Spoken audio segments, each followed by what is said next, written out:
जय जय श्री राधे। सूत जी ने ऋषियों को नारायण द्वारा नारद को सुनाई गई पुरुषोत्तम मास की महिमा बताई। यह मास भगवान के प्रति भक्ति, व्रत और दान से पापों का नाश और मोक्ष प्रदान करता है। ऋषि बोले, हे सूत, आप हम लोगों से कहिए, हे महाभाग, संसार में जिससे परे कोई सार नहीं है, ऐसी मन को प्रसन्न करने वाली और जो सुधा से भी अधिकतर हितकर है, ऐसी पुण्य कथा हम लोगों को सुनाइए। सूत जी बोले, विलोम से उत्पन्न होने पर भी मैं धन्य हूँ। जो श्रेष्ठ पुरुष भी आप लोग मुझसे पूछ रहे हैं, भगवान व्यास के मुख से जो मैंने सुना है वह यथा ज्ञान मैं कहता हूँ। एक समय नारद मुनि नारायण के आश्रम में नर नारायण के आश्रम में गए, जो आश्रम बहुत से तपस्वियों, सिद्धों तथा देवताओं से भी युक्त है, और बैर, बहेड़ा, आंवला, बेल, आम, अमड़ा, कैथ, जामुन, कदम्बादि और भी अनेक वृक्षों से सुशोभित है। भगवान विष्णु के चरणों से निकली हुई पवित्र गंगा और अलकनंदा भी जहाँ बह रही है, ऐसे नर नारायण के स्थान में श्री नारद मुनि ने जाकर उन पर ब्रह्म नारायण को, जिनका मन सदा चिंतन में लगा रहता है, जिसके जितेंद्रिय, काम, क्रोध आदि शत्रुओं को जीते हुए हैं, अत्यंत प्रभा जिनके शरीर से चमक रही है, ऐसे देवताओं के भी देव तपस्वी नारायण को साष्टांग दंडवत प्रणाम कर और हाथ जोड़कर नारद उस मुनि व्यापक प्रभु की स्तुति करने लगे। नारद जी बोले, हे देव, हे जगन्नाथ, हे कृपा सागर सतपते, आप सत्यवर्थ हो, त्रिसत्य हो, सत्य आत्मा हो और सत्य संभव हो। हे सत्य योने, आपको नमस्कार है। मैं आपकी शरण में आया हूँ। आपका जो तप है वह संपूर्ण प्राणियों की शिक्षा के लिए और मर्यादा की स्थापना के लिए है। यदि आप तपस्या न करें तो जैसे कलयुग में एक के पाप करने से सारी पृथ्वी डूबती है, वैसे ही एक के पुण्य करने से सारी पृथ्वी तरती है। इसमें तनिक भी संशय नहीं है। पहले सतयुग आदि में जैसे एक पाप करता था तो सभी पापी हो जाते थे, ऐसी स्थिति हटाकर कलयुग में केवल कर्ता ही पापों से लिप्त होता है।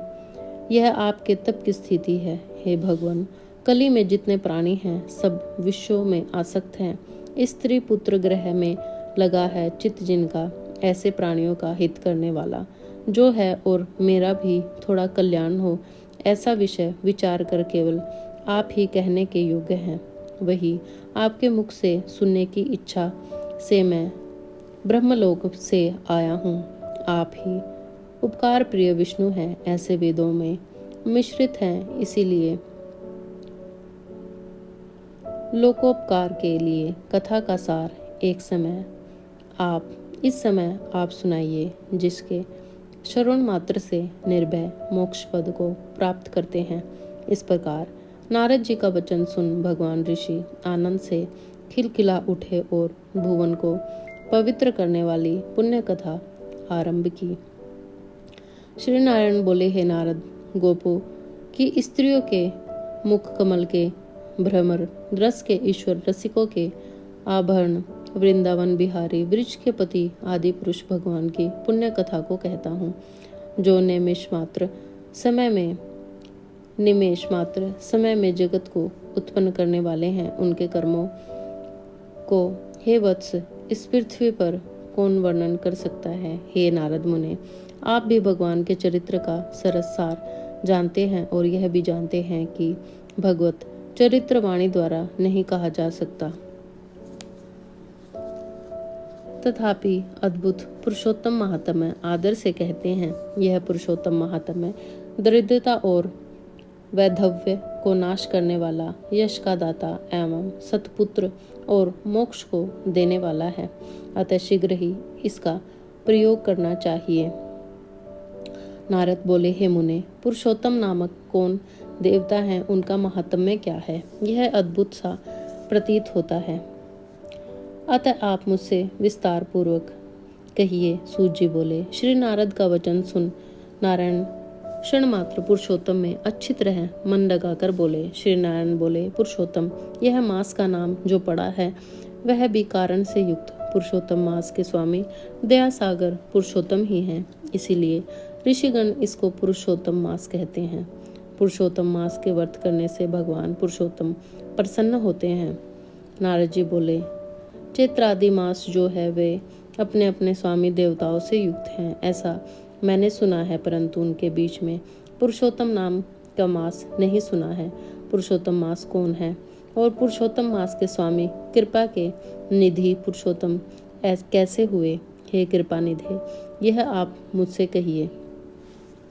इस मास का स्वरूप विधान के सहित हे प्रभु कहिए। हे सतपते, इस मास में क्या करना, कैसे स्नान करना और क्या दान करना चाहिए? इस मास का जप, पूजा, उपवास आदि क्या साधन है, कहिए। इस मास के विधान से कौन देवता प्रसन्न होते हैं और क्या फल देते हैं? इसके अतिरिक्त और जो कुछ भी तथ्य हो वह है तपोधन, कहिए। साधु दिनों के ऊपर कृपा करने वाले होते हैं, वे बिना पूछे कृपा करके सदुपदेश दिया करते हैं। इस पृथ्वी पर जो मनुष्य दूसरों के भाग्य के अनुवर्ती, दरिद्रता से पीड़ित, नित्य रोगी रहने वाले, पुत्र चाहने वाले, जड़, गूंगे, ऊपर से अपने को बड़े धार्मिक दर्शाने वाले, विद्या विहीन, मलिन वस्त्रों को धारण करने वाले, नास्तिक, पर स्त्रीगामी, नीच, जर्जर, दासवृत्ति करने वाले, आशा जिनकी नष्ट हो गई है, संकल्प जिनके भग्न हो गए हैं, तत्व जिनके क्षीण हो गए हैं, कुरूपी, रोगी, कुष्ठी, टेढ़े मेढ़े अंग वाले, अंधे, इष्ट वियोग, मित्र वियोग, स्त्री वियोग, आपत पुरुष वियोग, माता पिता विहीन, शोक दुख आदि से सूख गए हैं, अंग जिनके अपनी इष्ट वस्तु से रहित उत्पन्न हुआ करते हैं। किस अनुष्ठान के करने और सुनने से पुनः उत्पन्न न हो, हे प्रभु, ऐसा करके ऐसा प्रयोग हमको सुनाइए।